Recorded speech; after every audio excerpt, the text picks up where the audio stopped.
What a shocker it has become to the sports world.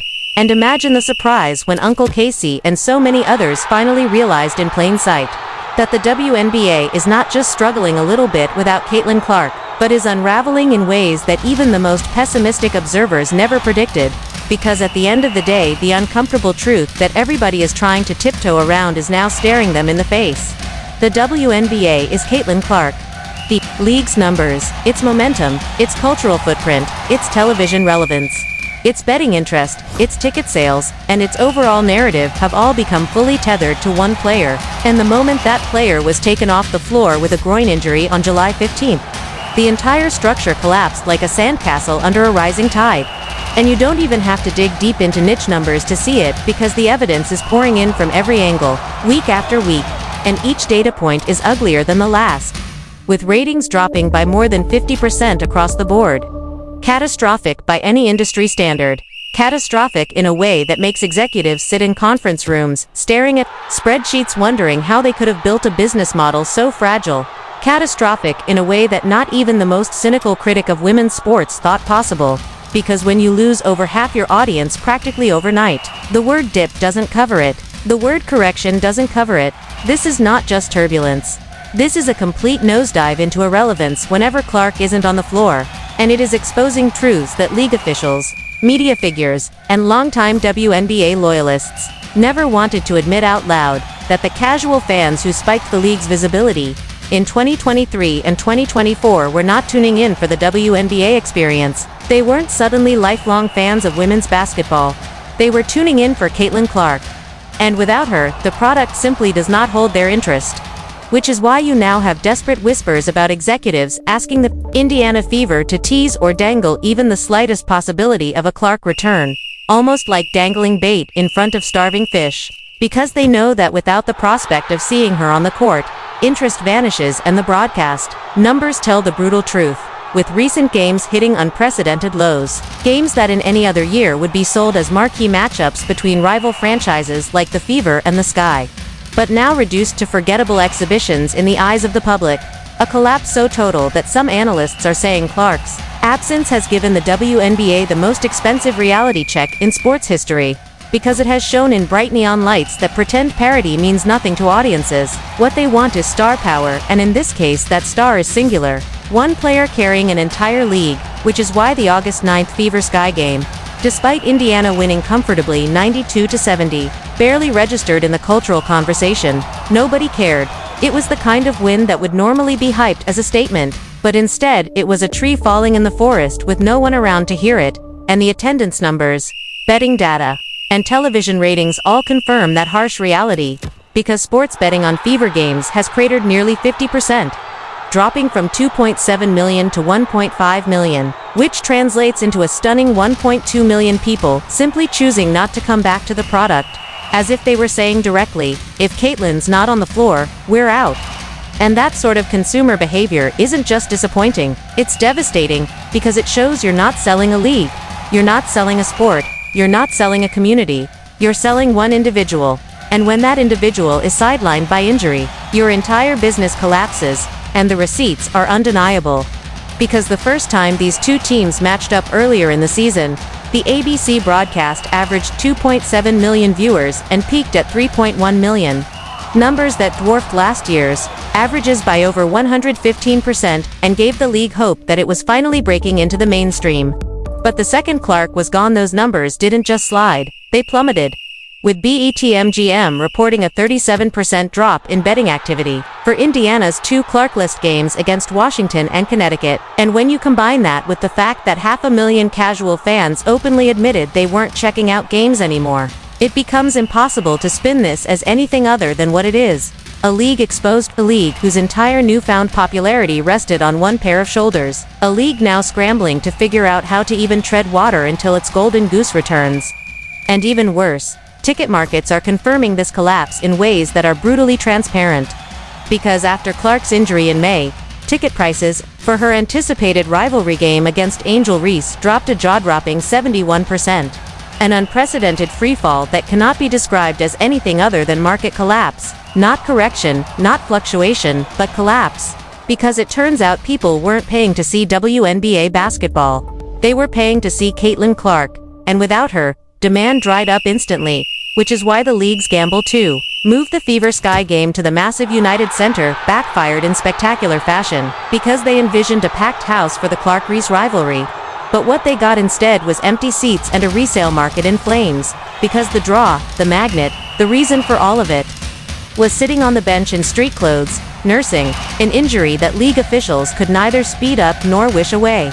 And to make matters worse, the absence coincided with the All-Star Game in Indianapolis, Clark's own home market, the event that was supposed to be the league's crown jewel, their national showcase, their Super Bowl equivalent, and instead of being a triumphant celebration, it turned into a ratings embarrassment.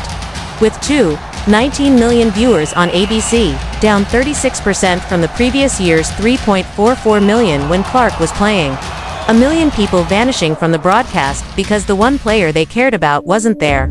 And this was despite the league throwing everything it had at promotion, hyping other stars, talking up rivalries, and packaging the event as a spectacle. Yet none of it mattered because the audience looked at the Clark-less All-Star Game and collectively shrugged, deciding that they had better things to do with their Sunday afternoon. And this isn't just a matter of television numbers or empty seats. This has spiraled into a genuine financial and reputational crisis. Because if Clark's groin injury lingers into next season, or if rumors of her skipping the WNBA altogether in 2026, for ventures like Unrivaled prove true, then the league faces the chilling prospect of 2 full years without the one player who sustains it, which could mean canceled seasons, shattered partnerships, and millions in lost revenue. And yet the cruel irony is that much of this disaster is of the WNBA's own making. Because instead of embracing Clark's meteoric rise with open arms, instead of protecting her like every other league protects its meal ticket, instead of shielding her from unfair treatment and building her up as the icon she already is, the WNBA has allowed resentment, jealousy, and hostility to fester around her. With veterans making snide passive-aggressive comments about her popularity, with peers disrespecting her by ranking her 9th among guards in an all-star vote that ESPN's Dick Vitale called absurd, with referees consistently swallowing whistles as Clark takes cheap shots, flagrant fouls, and deliberate targeting from frustrated opponents, with no special protection, no acknowledgement that this is the star who literally carries their entire television footprint. And while the NBA has always made sure its stars like Jordan, LeBron, or Curry are protected by officiating, the WNBA has failed to extend that same courtesy to Clark, instead watching her get hammered on drives, grabbed on screens, shoved after plays, all while their referees look the other way, creating not just an unsafe environment for their star, but an unsustainable cycle where Clark's injuries pile up. Her absences become longer, and the league bleeds viewers and dollars every time she sits. And this is why voices like Stephen A. Smith have even floated the possibility of a federal investigation into whether Clark is being unfairly treated, while former White House officials have gone as far as framing it as a civil rights issue, arguing that the league has a duty to protect its most visible female athlete from targeted harassment, which means that what started as a sports controversy has now escalated into a potential political and cultural scandal. And when you reach that point, when mainstream commentators and government officials are questioning your treatment of your own star, you are no longer just dealing with PR optics. You are dealing with legitimacy. You are dealing with survival. And so the brutal truth stands unshaken. The WNBA has a Caitlin Clark problem, not because Clark is a problem, but because the league has become entirely dependent on her, while simultaneously failing to nurture, protect, and celebrate her in the way that a billion-dollar sports enterprise should. And now, the chickens are coming home to roost. The numbers are humiliating. The resentment among veterans is corrosive. The disrespect among peers is baffling. And the negligence from officials is destructive. And unless something dramatic changes, unless the league swallows its pride and recognizes that Clark isn't just one of many, she is the sun around which everything else orbits, then the future of the WNBA will remain chained to her health, her decisions. Three, she got it! Plum, blitzed up high, over. The problem the WNBA finds itself in right now is not some mystery hidden in advanced analytics or buried in complicated television contracts. It is right there in plain sight, staring everyone in the face. Yet too many players, executives, and even media members who cover the sport refuse to live in reality. Because WNBA players in particular often choose to exist in this sort of utopian bubble. where they convince themselves that they are owed a certain level of recognition, respect, and financial reward not because of hard economic truths but because of their marginalized status in the sports landscape. And in that bubble they've convinced themselves that the league should be flourishing on the merit of equality rhetoric alone. But the harsh and unavoidable reality is this. Professional sports do not operate on feelings. They operate on star power, on ratings, on sponsorships, on people putting their eyes on screens and their money on tickets, jerseys, and bets. And that reality is something Caitlin Clark embodies in a way no player in WNBA history ever has. And instead of recognizing that her extraordinary popularity lifts the entire league, some of her peers have decided to tear her down, to minimize her accomplishments, to complain about the attention she receives, to treat her as an intruder rather than a gift. And what this toxic cocktail of resentment and denial has created is an environment so poisonous that it is actively damaging the league's growth at the exact moment it should be exploding into the mainstream.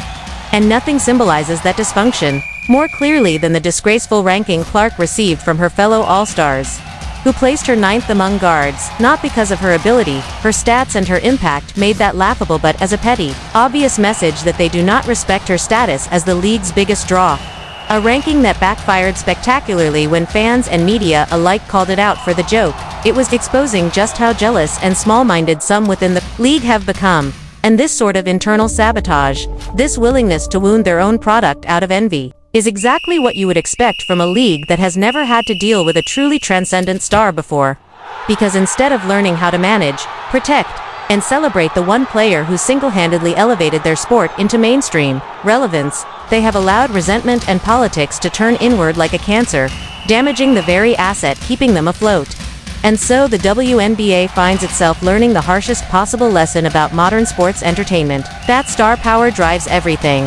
That television networks don't write billion-dollar checks for mediocrity. They pay for must-see television. They pay for icons. They pay for figures who transcend the niche and make casual fans stop what they're doing to watch.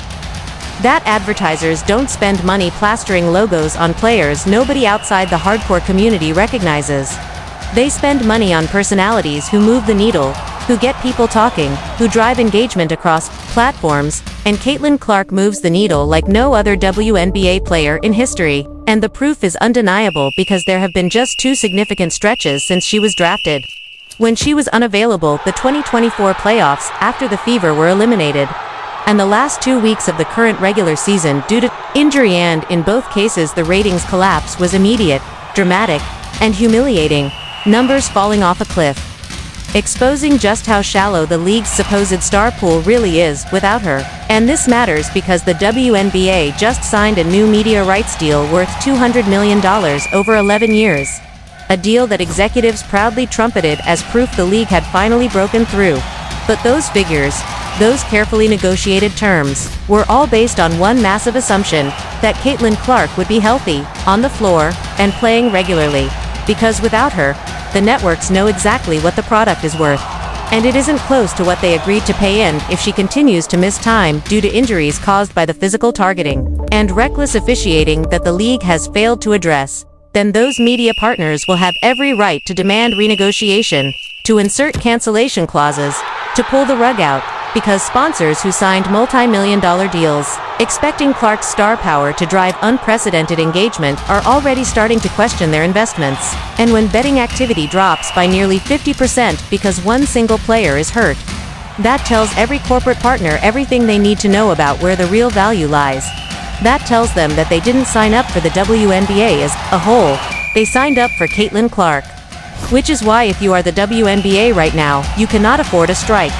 You cannot afford a canceled season. You cannot afford to fumble this bag, because Clark's injury didn't just hurt ratings. It ripped away the illusion. It exposed how shallow the WNBA's star power pool really is, because the moment she was gone, the league immediately reverted to its pre-Clark status, a niche sport struggling to hold even a fraction of casual interest, and all of the other supposedly marketable figures the league has desperately tried to build up. Angel Reese with her drama-filled rivalry, Aja Wilson with her impressive on-court resume, Breena Stewart with her championships, none of them have shown the ability to carry the league's relevance in Clark's absence. None of them have crossover appeal that drags in new audiences. They all play for the same core diehard base that has always existed, but they do not create new fans, and Clark does. Clark creates them by the millions. And when she's gone, those new fans disappear just as quickly as they arrived. Which is why television executives are right now holding emergency meetings about WNBA programming, because when your marquee games lose more than half their audience because one player is unavailable, you don't have a healthy product, you have a house of cards, and networks know they cannot sell advertising inventory based on projections that collapse whenever one player gets dinged up. They cannot program primetime slots around a league whose entire appeal hinges on one fragile variable. Which is why the new media partners are already quietly adjusting strategies, shifting promotional energy, and rethinking commitments based entirely on Clark's health, because when she is in the lineup, Indiana Fever games get primetime slots, national promotion, heavy advertising pushes, and network support, but when she's out, those same Fever games get buried in dead time slots with minimal hype, like filler content, and that is not sustainable for any professional sports league that aspires to legitimacy, because you cannot build your media strategy around one player's injury timetable. And yet, that is exactly the corner the WNBA has painted itself into, because they failed to nurture and develop other stars with true marketability. And while the WNBA wallows in this crisis of its own making, international women's basketball is quietly